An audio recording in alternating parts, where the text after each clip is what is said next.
भारतीय क्रिकेट संघ सध्या मोठ्या बदलाच्या काळातून जात आहे. वर्षभरापूर्वी भारतीय क्रिकेट संघाचा प्रशिक्षक बदलला, संपूर्ण सपोर्ट स्टाफ बदलला, कर्णधार बदलला, संघामध्ये मोठे बदल झाले आणि आता गेल्या काही काळापासून एकामागून एक अनेक दिग्गजांच्या निवृत्तीच्या बातम्या समोर येत आहेत. महत्त्वाचे म्हणजे गौतम गंभीर भारतीय क्रिकेट संघाचा प्रशिक्षक झाल्यापासून 3 दिग्गज खेळाडूंनी कसोटी क्रिकेटला रामराम केला आहे. यानंतर आता आणखी एक खेळाडू कसोटी क्रिकेटमधून निवृत्ती लवकरच घोषणा करेल, अशी शक्यता वर्तवली जात आहे.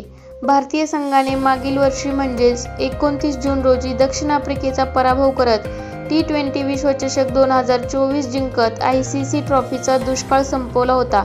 यानंतर रोहित शर्माने आंतरराष्ट्रीय T20 मधून निवृत्ती जाहीर केली होती, तर विराट कोहलीने फायनलमध्ये सामनावीर म्हणून निवड झाल्यानंतर निवृत्ती घेत असल्याची माहिती दिली होती.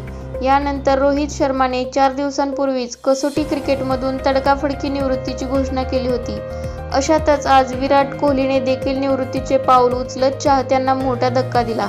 रोहित आणि विराटच्या आधी फिरकीच्या जादूने प्रतिस्पर्ध्यांना धडकी भरवणाऱ्या अश्विनने अचानकपणे आपल्या निवृत्तीची घोषणा केली होती.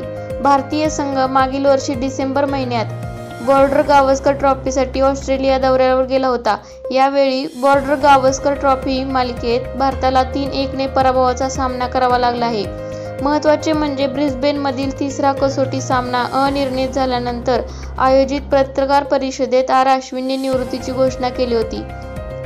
कसोटी संघातून या 3 महान खेळाडूंचे जाणे हे भारतीय कसोटी क्रिकेटसाठी मोठे नुकसान मानले जात आहे. असे नुकसान कधीही भरून काढणे सोपे होणार नाही. मात्र आता आणखी एक खेळाडू कसोटी क्रिकेटला रामराम करण्याची शक्यता वर्तवण्यात येत आहे.